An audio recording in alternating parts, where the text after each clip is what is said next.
In Arabic, the name of Muhammad, Muhammad's got many names, but one of the most important name is Mustafa.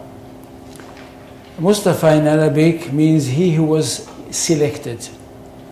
And the idea is that since the time of Adam, the first human being, God selected from every generation the best of all the descendants of Adam. So there was some kind of natural selection, one generation after the other. Until at the end, he selected the best of the best of the best of the best. And this is the Prophet Muhammad. And he chose him to give him his word, the exact word of God, and of course selected him to be the prophet that will bring to humanity the finest of all revelations. This is Islam. That we are talking about a culture which is highly rich, highly interesting, and highly rewarding. And that's what the most important thing.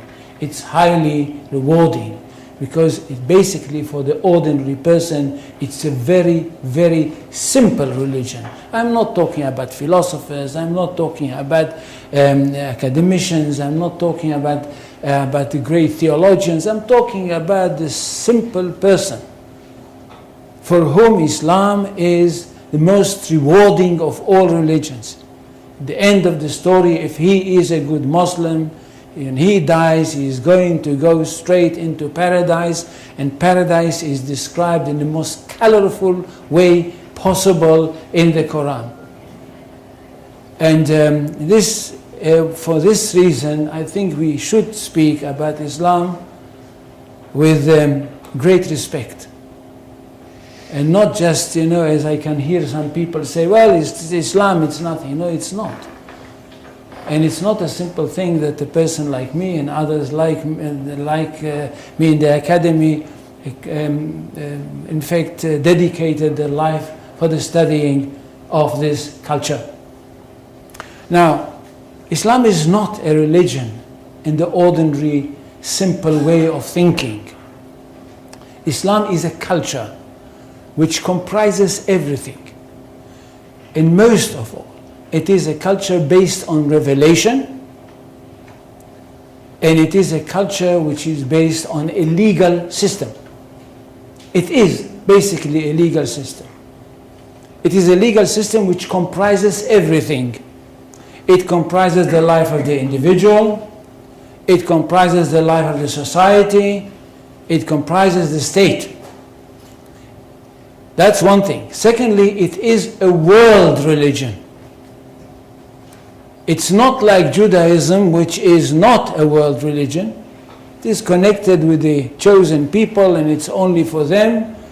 And it's not connected with the territory of the world, it's connected with one small country. Islam is a world religion connected with the world, and it wants to establish world order. For Islam, the whole world is one state. And all the people of the world are those people who live in this one state. Now when Muhammad came with this idea, the words came from God to him. And it says, I don't know how many, do any people know Arabic here? They don't. So I will not quote in Arabic.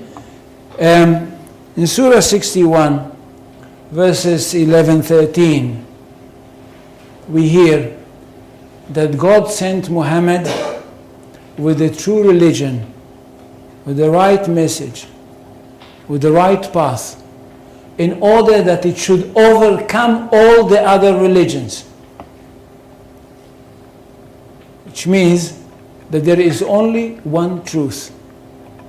Jews and Christians, which are called the people of the book, had once their own truth, but they were not a very good custodians, and they falsified their books. That's why Allah had to send another prophet, a modern prophet, that should bring the last word of God and the only word of God. to humanity. This is the Quran. Nothing can be superior to it. And because of that, this religion is regarded to be one that stands on top of everything else. In Arabic, they say, Al-Islam ya'lu wa la yu'la alayhi.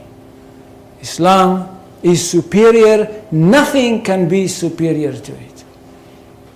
Which means we are talking about not only the final word of God, not only about the finest word of God, but the truest of all revelations. Now what does the community have to do? The community of the believers. Those people that were lucky enough to have their hearts open and to have accepted the call of the Prophet Muhammad. What do they have to do? They have a mission in this world.